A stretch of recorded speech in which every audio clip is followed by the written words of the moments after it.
Pag-usapan po natin ngayon itong mga bayarang DDS vlogger mo.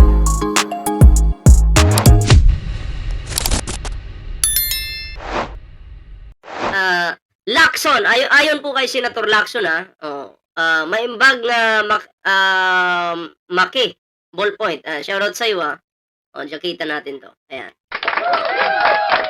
May maaarestong senador kung masusunod ang timeline ng ombudsman. Kasi ayon dito sa ayon sa sinabi ni sa sinabi ni Remulla 15. Okay, ano tayo ngayon? 15. Or syempre hindi naman po agad hindi naman po tutugmayan at may nagsasabi na 1 linggo na lang meron na pong maaarestong senador. Ayan, so sabi nga ni Pangulong Bongbong Marcos mga pre, meron pong magpapasko, ha? May magpapasko po sa kulungan. Or doon na sila aabutan ng Pasko. Diba? So, eto na, pakinggan po natin ang balitang ito.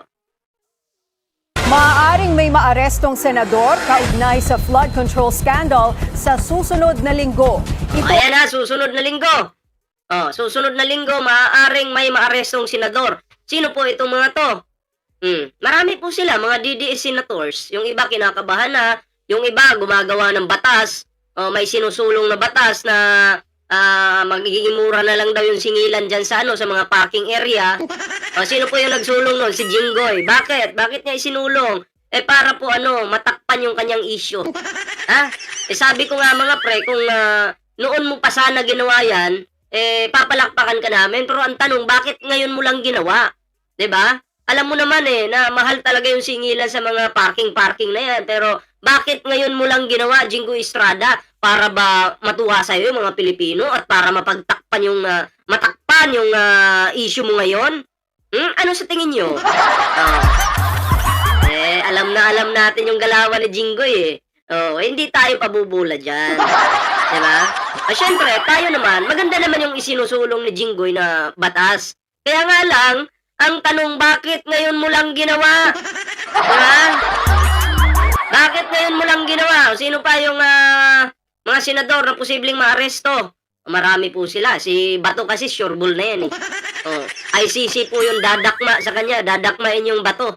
Yung batuta ba? Batuta tuloy. Yung kamay pala, dadakmain. Tapos sabay pusasan yan. Kaya sa bagong pasok rito sa ating YouTube channel, huwag kalimutang mag-like, share, and subscribe para naman po maging updated kayo sa lahat ng mga uploads natin. Tama, si Ma'am Joy Candido, si Jewel Villanueva, Pastor! Kaluluwa ng bayan natin ito, Mr. President! Ay, nako, drama po more! Tuloy natin. Ito ay kung masusunod ang ibinigay na Susana J, shoutout po timeline ni Ombudsman Boying Remulla ayon kay Senate President Pro Tempore Ping Lacson. Ayon kay Lacson, kapag nailabas na ang resolusyon sa preliminary investigation, maaaring maghain ng kaso ang Office of the Ombudsman sa Sandigan Bayan na magbubukas ng daan sa posibleng pag-issue ng warrant of arrest. Pero duda ito kung makakapaglabas agad ng warrant ang Sandigan Bayan dahil kailangan pang alamin ng anti-graft court kung may probable cause ito. Yon. Pero sa dinami-dami po nilang kinasuhan, alam ko meron lulusot dyan na malalabasan talaga ng warrant. Diba? May lulusot at may lulusot po dyan. Abangan po natin yan. Alam ko yung iba dyan kinakabahan na, nagdadasal. Yung iba nagsasabing, ipagdasal niyo po ako. Diba? Yung iba dyan nananawagan na ipagdasal daw siya. Ano kayang nararamdaman ng mga ngayon? Sana hindi ako makasuhan, sana hindi makalusot, sana hindi makalusot. O baka yun yung sigaw. Pastor naman luloko, totoo po yan. Pastor ng demonyo. Pastor ka pa? Diba? Walang kwenta yung kawawa po yung nagiging miyembro nila. Naliligaw po yung kaluluwa. Bakit? Imagine, magwawali sa Bisaya kasi wali, di ba? O sa Tagalog, magtuturo or magsisermon yung kanilang pastor doon sa simbahan nila. Pero ang topic about sa flood control. Wala daw kasalanan si Joel Villanueva, sabi nung tatay. Yan, yan, ganyan pala yung simbahan ng mga ng mga nila. Diba? Ganyan pala yung simbahan nila. Iba yung topic. Imbis about God, Bible, magbabasa, flood control po yung kanilang tinatalakay dun eh. Diba? Walang kasalanan ng anak ko, hindi magagawa ng anak ko yan. Imagine, grabe, ginagago po nila yung mga miyembro.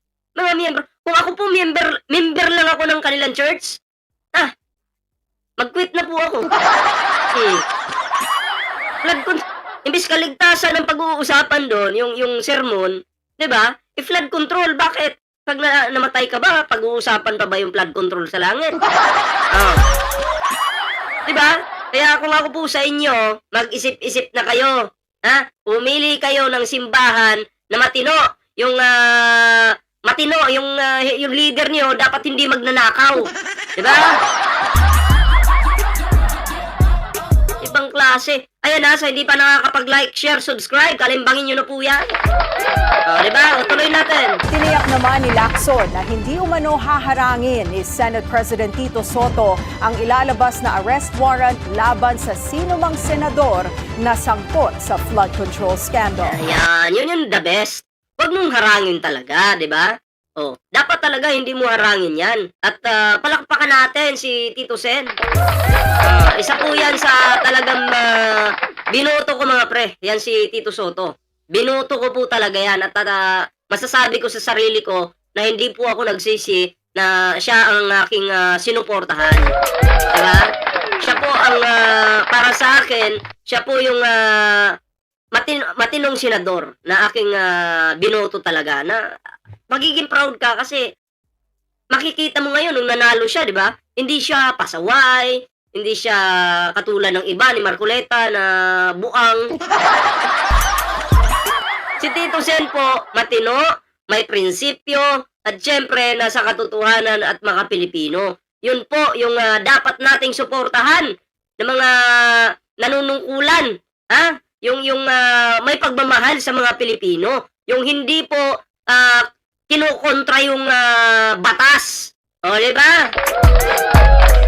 Kaya, hindi tulad ni Marcoleta dyan, parang inutil na hindi mo maintindihan, puro panlilin lang yung ginagawa sa ating bansa. Panlilin lang. Lilinlangin ka ni Marcoleta. Para ba siyang, siya yung demonyo doon sa Garden of Eden? Yun, parang siya yung ahas doon. Nililin lang po tayo. Ahas po yan. Mantakin mo mga presyo ng bilihin. Kahit yung mga witness na di umano'y tanim niya. Panlilin lang po yan sa atin. 'Di ba? Ginagago tayo harap-harapan. Nilinlang kayo sa presyo ng kuryente. Sinong umasa? Press 1 nga. Press 1 sa umasa. Na-scam kayo ang tanong, sinong umasa doon? Sinong umasa kay Marcoleta? Sa kanyang pangako. Pangako na napako.